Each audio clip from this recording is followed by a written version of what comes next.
pendahuluan. Aturan yang mengubah permainan. Bagaimana paku dan sepatu sepak bola mengubah permainan ini menjadi olahraga yang berbahaya? Bagaimana seorang pemain sepak bola merayakan gol dan berakhir dengan kehilangan jarinya? Dan mengapa dua pemain sepak bola luar biasa, Christian Eriksen dan Daley Blind, bisa bersinar di panggung internasional, bermain di Inggris, Jerman, dan Spanyol, tetapi tidak pernah lagi menginjakan kaki di lapangan dalam pertandingan Liga Italia? Di balik setiap pertanyaan ini, terdapat kisah-kisah yang tidak hanya mengejutkan dunia sepak bola, tetapi juga mengubah aturan permainan untuk selamanya. Kawan-kawan, dalam video ini saya akan menceritakan kepada Anda tentang peristiwa paling tidak biasa dan terkadang tragis yang telah memengaruhi aturan dan larangan sepak bola selamanya. Anda akan mempelajari bagaimana olahraga ini berkembang dan menemukan 5 benda yang secara resmi dilarang dari sepak bola. 1. Paku dan pul sepatu bot. Mengapa pul baja dilarang pada sepatu sepak bola? Untuk memahaminya, kita perlu kembali ke masa lalu pada lapangan berlumpur dan tidak rata di awal mula sepak bola. Saat itu, hujan mengubah lapangan menjadi rawa. Para pemain terpleset di mana-mana. Jadi, apa yang mereka lakukan? Mengambil paku, memakunya ke dalam sepatu mereka. Pul buatan sendiri. Sangat berbahaya, tapi itu memberi mereka cengkraman. Tidak ada sepatu bot yang layak. Hanya sepatu kerja dari kulit yang berat. Sepatu bot berpul pertama terlihat seperti baju besi abad pertengahan. Brutal. Pada awal tahun 1900, pul logam yang bisa dilepas mulai muncul. Terdengar seperti sebuah kemajuan, bukan? Tetapi cederanya menjadi lebih buruk.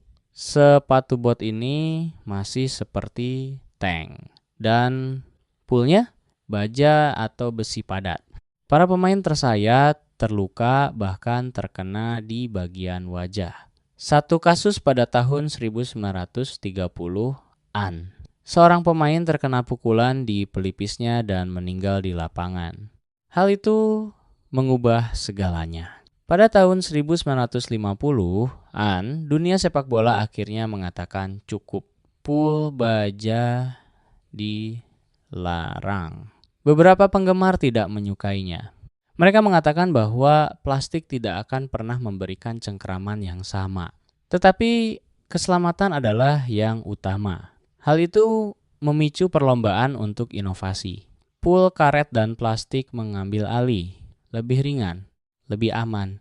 Adidas dan Puma memimpin jalannya. Awalnya masih tebal, tetapi para pemain bisa merasakan perbedaannya. Sepatu bot modern, permainan yang benar-benar berbeda. Bagian atas sintetis, sol karbon, pul lembut. Risiko cedera yang lebih kecil, tetapi bukan nol. Donnarumma baru-baru ini terkena sepatu bot di wajahnya. 10 jahitan.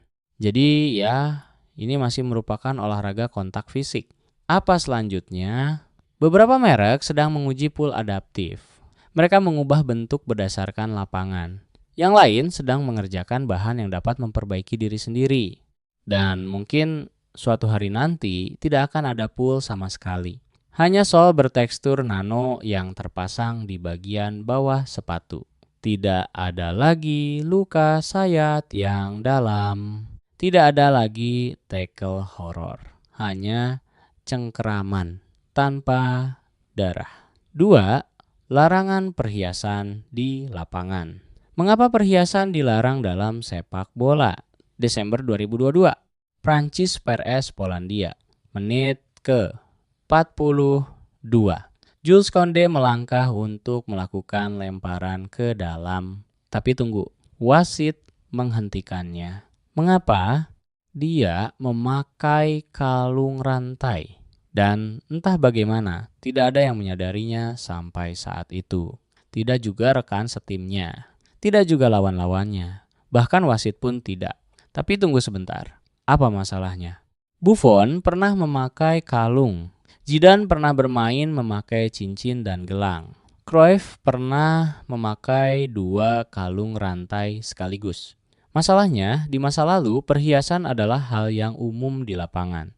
Para pemain memakainya untuk gaya, status, bahkan keberuntungan. Pada tahun 90-an dan awal 2000-an, perhiasan ada di mana-mana. Anting-anting, kalung rantai, gelang. Namun kemudian, segalanya berubah. Desember 2004, Liga Swiss, Paulo Diogo mencetak gol. Berlari untuk merayakannya, melompati pagar. Dan bencana terjadi. Cincin kawinnya tersangkut. Setengah jarinya robek. Awalnya dia tidak menyadarinya, sampai rasa sakit itu menyerangnya. Jari itu tidak bisa diselamatkan. Dan ya, dia tetap mendapat kartu kuning karena perayaan yang berlebihan. Momen itu mengubah segalanya. Pada tahun 2006, FIFA memperkenalkan larangan penuh terhadap perhiasan. Tidak boleh ada cincin, tidak boleh ada kalung rantai, tidak boleh ada apapun. Wasit bisa menghentikan permainan, bahkan melepas benda-benda tersebut dengan alat khusus. Sejak saat itu, aturannya sederhana. Tidak boleh ada perhiasan di lapangan selamanya. Keselamatan yang utama. Karena satu gol tidak seharusnya mengorbankan jari Anda. 3. Ban kapten dengan gesper logam. Larangan pada ban kapten dengan gesper logam. Pada masa awal sepak bola, ban kapten terlihat sangat berbeda dari apa yang kita lihat sekarang. Ban kapten tersebut seringkali menyertakan gesper atau pengait logam yang digunakan untuk mengencangkannya di lengan pemain. Meskipun praktis, benda ini jauh dari kata aman. Selama benturan fisik di lapangan, bagian logam keras ini dapat menyebabkan cedera serius. Misalnya, seorang lawan bisa menderita luka sayat yang dalam jika ban kapten tersebut menggores mereka dalam sebuah perebutan bola. Seiring waktu, risiko dari perlengkapan semacam itu menjadi jelas. Pada abad ke-20, Inggris mulai memberlakukan pembatasan pada komponen logam dalam perlengkapan sepak bola dan akhirnya melarangnya sama sekali. Menariknya, pada pertengahan abad ke-20, ban kapten bahkan tidak diwajibkan. Ban tersebut terutama digunakan dalam sepak bola Inggris, yang juga menjadi alasan mengapa larangan terhadap gesper logam berasal dari Inggris. Bahkan tidak ada tanggal resmi yang tercatat tentang kapan pemakaian ban kapten menjadi wajib dalam sepak bola profesional. Saat ini, ban kapten terbuat dari bahan yang lembut dan fleksibel, seperti kain atau karet elastis, yang mudah dipakai dan aman baik untuk sang kapten maupun lawan-lawannya. 4. Penggunaan gips. Untuk waktu yang lama, gips dianggap sebagai standar untuk menstabilkan area tubuh yang terluka. Pikirkan saja Eric Cantona. Selama pertandingan melawan Arsenal, dia tidak memakai perban katun, melainkan gips sungguhan. Gips ini digunakan untuk menjaga tulang atau sendi tetap stabil, terutama pada kasus patah tulang atau keseleo parah. Akan tetapi terlepas dari kegunaan medisnya, gips menimbulkan ancaman serius di lapangan sepak bola.